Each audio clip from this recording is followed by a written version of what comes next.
Pois é, durante toda essa semana nós mostramos a situação dos hospitais regionais em 5 municípios, as dificuldades que eles passam e o Diaçu, que acabamos de ver aí, é o que se encontra em melhor situação. Os problemas por lá são bem menores do que encontramos em outros locais. Para falar sobre este assunto, o secretário estadual de Saúde, Isaú Gerino, foi convidado, está aqui com a gente. Boa tarde, secretário, prazer tê-lo aqui.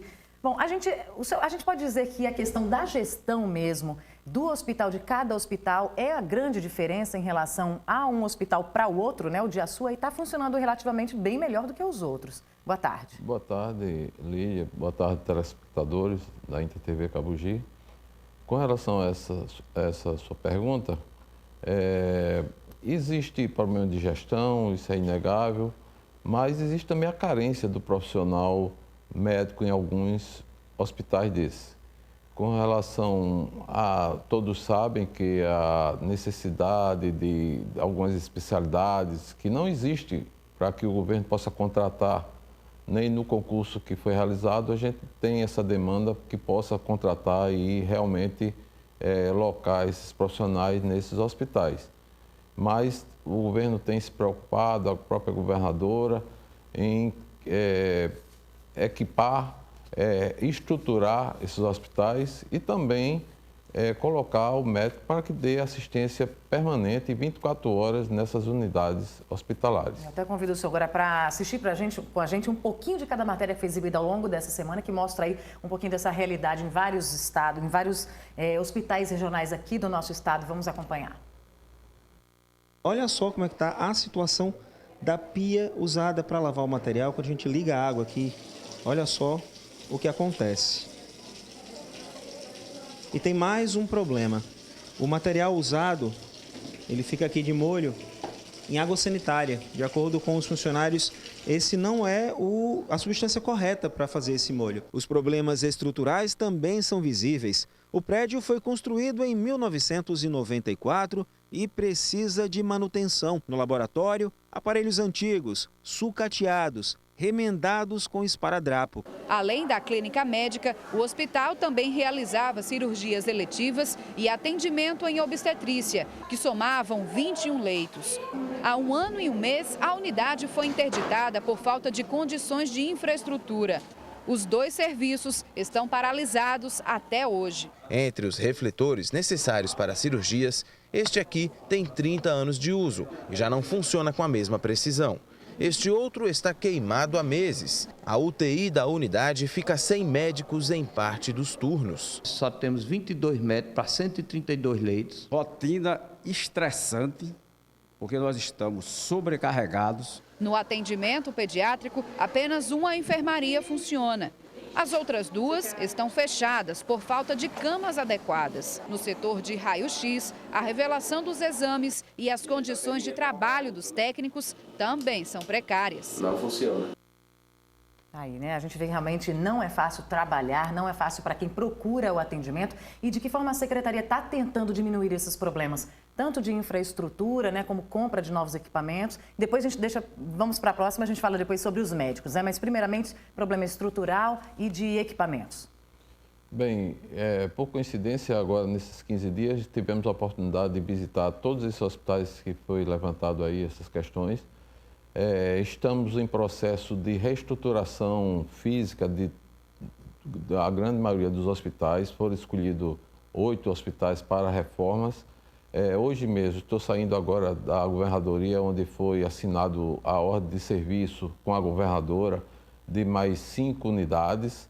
Já está em andamento outras 6 unidades que estão já em processo de reforma. E todos esses hospitais estão dentro desse plano de enfrentamento da situação de calamidade e estão sendo tocadas essas obras e os outros, com certeza, também virão para fazer essas reformas. Agora, a gente vê que o problema que faz parte dessa realidade de todos eles é a questão mesmo da falta de médicos, né? Em alguns, nós mostramos até que na UTI não fica um profissional porque não tem. Uma pessoa que está atendendo no ambulatório, né, ou em outro local, é que chamado para um caso realmente de emergência. Isso é muito grave, né, secretário? Como vocês pretendem aumentar esse número? Não tem, né, por enquanto, previsto um concurso público, então como resolver? Bem, existe um estudo em termos de escala de plantão, a possibilidade de, agora vamos instituir o ponto eletrônico, onde com isso aí a gente vai observar realmente a necessidade ou não de médicos e inclusive observar as missões de cada unidade dessa, porque não adianta você também ter um anestesista numa unidade dessa e não ter o cirurgião, e na outra você tem o cirurgião e não tem o anestesista. Então a gente tem que equipar, ver a missão de cada hospital desse dentro daquela realidade, daquela região, para que a gente possa realmente dar a resposta à população que ali precisa do seu atendimento. Agora, isso já começou a ser feito ou ainda vai ser um levantamento futuro? Já está sendo realizado esse levantamento a nível da Secretaria, como também o próprio Tribunal de Contas já está também trabalhando junto conosco para fazer uma vistoria, porque existem algumas situações em que a escala vem completa para a COUR, que é a Coordenadoria de Hospitais, e na realidade existe outra escala que é trabalhada dentro do hospital. Até porque senão o pessoal não estaria tanto sem médico, senão reclamaria da falta de médicos. Com certeza. Né? E a responsabilidade nossa do governo é de que a gente possa dar realmente assistência à população, que é o nosso principal foco de atenção, que é a população que ali precisa dos serviços médicos. A gente continua falando, né, desses problemas da saúde. Agora vamos falar sobre a greve dos médicos que atendem na rede estadual e que já dura mais de 5 meses. Hoje pela manhã, nossa equipe esteve no CRI, que é o Centro de Reabilitação Infantil, onde crianças com necessidades especiais estão sem atendimento durante todo esse período. Este é o Centro de Reabilitação Infantil no Tirol, em Natal. Trata-se da unidade de referência para todos os municípios potiguares, quando o assunto é o atendimento às crianças especiais ou portadoras de alguma deficiência. Aqui, as famílias deveriam encontrar atendimento médico, mas há 5 meses não é o que acontece. Meu menino faz vários tratamentos aqui, parou alguns por causa que não tem. Aí eu estou fazendo particular agora, porque aqui não tem, infelizmente. Não existem neurologistas nem geneticistas disponíveis. Psiquiatras e também os pediatras só comparecem em casos urgentes. É preciso tomar cuidado para não confundir essa greve com outra, a da cooperativa médica, que prejudica o atendimento nas unidades do município de Natal. Essa aqui, na verdade, diz respeito ao Sindicato dos Médicos do Estado do Rio Grande do Norte. Eles querem aumentar os salários de 5 mil para cerca de 20 mil reais, quase 300% de reajuste.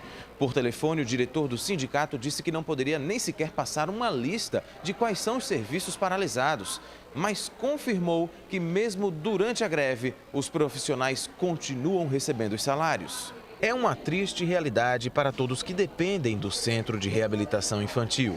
Nós temos um atendimento de 7 mil pacientes por mês e 500 pacientes semanais. Então, assim, com certeza, isso tem prejudicado bastante essa continuidade do tratamento dos pacientes e os que estão vindo também a primeira vez. O vice-presidente da Comissão de Direitos da Saúde da OAB sugere o que deve ser feito para terminar com este impasse. Talvez seja o momento da gente parar com isso, sentar no canto e dizer, vamos ver o que é que o interesse público da população não pode ser mais comprometido. Senta o sindicato, vê o que é que pode ceder, senta o governo e pondera nas suas limitações. Eu acho que daí sim, a gente ultrapassaria essa greve e tentaria buscar um outro patamar de discussão.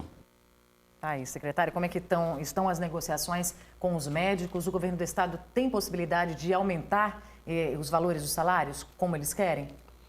Bem, já houve várias reuniões com o sindicato e com o governo no tocante a um entendimento. Mas até agora ainda não houve essa possibilidade desse entendimento. Por quê?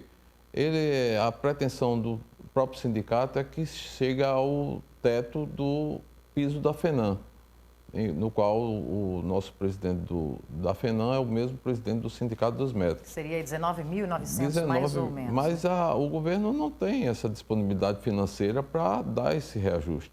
Então tem que haver um bom senso, entender que a situação é de calamidade, que nós precisamos do entendimento, porque quem está sofrendo realmente é a população. Então, a gente tem que ter sensibilidade nesse momento de haver esse entendimento, conclamo aqui toda a classe médica, para que a gente possa chegar a um denominador comum e resolver realmente a situação dessa greve e também o atendimento à população que precisa. O ponto eletrônico é um outro ponto também aí de discordância em relação às duas partes. Ele será realmente implementado a partir de quando? Bem, existe já 90% de implementação desse ponto já nos hospitais. Por determinação da própria governadora, e não é uma coisa só que é da governadora, é uma exigência do próprio sindicato dos médicos, do Ministério Público e outros órgãos de fiscalização, em que se faça essa implantação do ponto eletrônico. Então, durante esse mês de outubro será um mês de sensibilização ou observação como isso vai acontecer, e realmente para valer será a partir do mês de novembro. As transferências do Valfredo para aqueles hospitais de origem, né, começou a ser feita essa semana. Você acredita que assim tem como desafogar? Os hospitais não estão preparados para receber esses pacientes? Existe o trabalho da própria governadora que diuturnamente vai à secretaria e tem trabalhado incessantemente para que a gente possa dar essa melhor atendimento à população, principalmente esses pacientes que estavam no corredor. Para isso, ontem já foi aberto 30 novos leitos no Hospital da Polícia Militar, que tem se mostrado parceira desse serviço. E está em reforma o João Machado, onde vai ter uma retaguarda de 40, 50 leitos lá também. E estamos em negociação também com a Universidade Federal no tocante aos 60 leitos. Desde o início desse plano, estávamos contando com isso. E até agora a gente não chegou ainda a um denominador comum para que a gente possa dispor desses 60 leitos. Ok, muito obrigada pela participação aqui na RNTV, secretário. Boa tarde.